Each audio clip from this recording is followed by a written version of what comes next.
Welcome to the Solemn Vanguard channel. Today we're gonna go over my top 5 decks for the V Premium format for the coming month. As always, if you need any Vanguard cards, go to 50cards.shop and use the code Solemn. If you need a beautiful new playmat, go to zerodamagegaming.com and use the code Solemn. Now, these decks will not be in any particular order, so don't think like, oh, you just said number 3 is this and that. No, these are just, in my opinion, the 5 best decks to take to an event right now. And then we'll also go over some honorable mentions, because the new ban list actually did change things to where certain of these decks might just be good enough to be in the top 5 too. Though in my opinion, a little lower. First of all, let's go over our fan favorite, Steam Maiden. Yes, I know Colossus got hit, but in my opinion, Steam Maiden is still one of the best decks. Now, is it still the best deck? Is it still tier 0 or anything like that? I don't know about that, but it is definitely up there. It still has Entarana, which gives it a disgusting turn 2. If it got rushed somehow, you know, your opponent went first or something like that, that's a bunch of CB that you can still turn into Entaranas to go plus a billion. Those CBs can also turn into even more multi-attack, and so the deck, yes, it is worse now for sure. It is still really solid, and the little, like, this is really weird, the light at the end of the tunnel. Because Colossus got hit, this deck also became more consistent. You now have more room for maybe searchers, or, you know, some way to get your gray 3 more easily, maybe more targets to discard of Gear Dog, maybe just more Gear Dogs in general. Of course, the deck is worse without Colossus, but, you know, you gotta see both sides. If we look back to Ezel a few years ago, they hit Kriff, the starter, and people were like, oh, this kills the deck.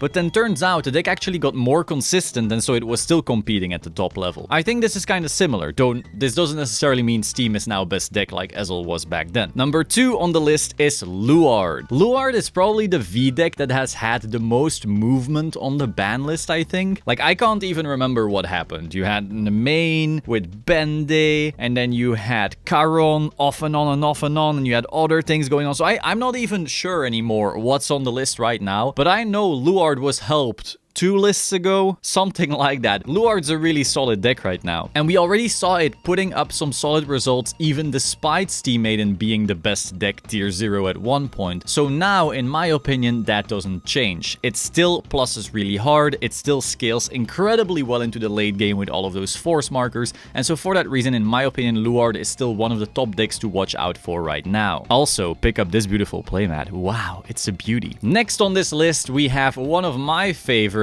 Leopold. If you want to see me make a deck profile for Leopold V, let me know. I actually played that in a shop challenge at one point. Really solid deck. So this deck basically rides up and instantly has access to a bunch of its power. It has loads of attacks, it has loads of good numbers, it has loads of plussing, then after those attacks a lot gets refunded, it can send triggers back to the deck. Really, the only thing this deck can be concerned with is that it needs to ride Leopold reverse and then draw another copy of Leopold on top. That is really its only weakness, because if it can't do that, the deck kind of falls apart. But whenever it does that, the deck is insane. This deck could unironically sometimes keep up with Steam Maiden. Like, if I went first with Leopold and I had Leopold reverse and old Leopold, I knew, oh cool, I'm probably winning, even against Steam Maiden. So right now, in my opinion, this deck is still going to be really, really solid. Now, of course, it does kind of have that inconsistency issue. If you do not have both, it's over. Your deck doesn't do anything anymore. Number 4 on this list, and maybe a little bit controversial, in my opinion, Ange has to be on here. Ange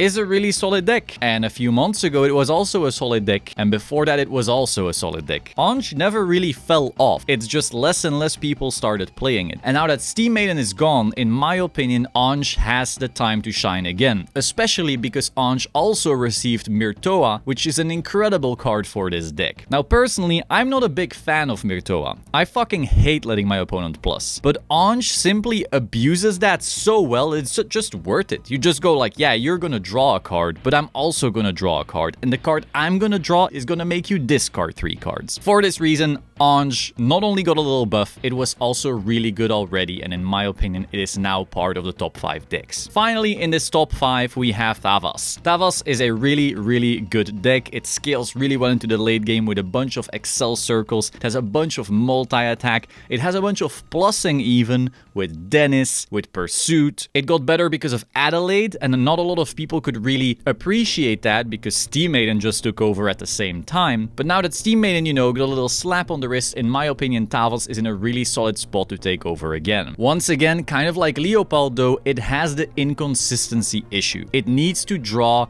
one of 4 specific grade 3s. It needs to then not draw its Lambros, or at least have a Nikki to send it back. And then it also needs to have at least 1 card that's Pursuit or Adelaide, or 2 cards that rest themselves just to turn on Tavos. So you're gonna have games where this is not the case and the deck falls apart. So this is again kind of a similar issue as Leopold. However, whenever it does not have that brick, the deck is really solid. Now there's 5 more decks that I wanted to give an honorable mention. They are good. They are, in my opinion, not that far off from the 5 I just listed, but they always have, you know, some issue in my opinion that might make them just not as good. Though on a good day, of course, they might even be better and so forth. First of all, we have Jewel Knights. Jewel Knights can sometimes just randomly win. Sometimes they just go, oh, you're gonna take 4 damage here, buddy. You can't really guard. Good luck. Next, we have Nitros. If we think back to the Springfest format, Nitros was a really solid deck. We won a bunch of V Premium Springfests with Nitros in our team lineup. And nothing really changed about that. The Clan Collection did introduce some new cards that made other decks better, but Nitros didn't really, you know, decrease in viability or anything like that. It still has, you know, 4 Skull Dragon swings that are sometimes gonna melt your face off. Next, we have Sharot. Now, people know how I think about DI. This is a casino deck. Sometimes you're gonna draw all your pieces exactly in the right order and your opponent can't do anything to stop you. Other times, you're gonna draw those pieces in not exactly the right order and you can't do anything to stop your opponent. That is DI. So this deck is like the Saki high roll deck that just has to be mentioned as viable because its power level, when everything goes right, is simply higher than anything else in the game. Does that mean it is a top tier deck though? Not really, in my opinion. Next, we have Astral Poets. Astral Poets can still just ride up and instantly kill you. And sometimes they fail, but then they have infinite PGs, so they will survive probably and then try and kill you. Once again, in Springfest, we had some V Premium wins with Astral Poets in every single team lineup. This was a really solid deck and nothing really changed about that. Even during the Steam Maiden onslaught, you could still take Astral Poets and sometimes just go first a little bit more than your opponent, and Steam Maiden, you know, just blew up. Once again, it is just one of these high roll decks that you still need to keep in mind. Finally, we have Vanquisher. Now, I know this deck is like really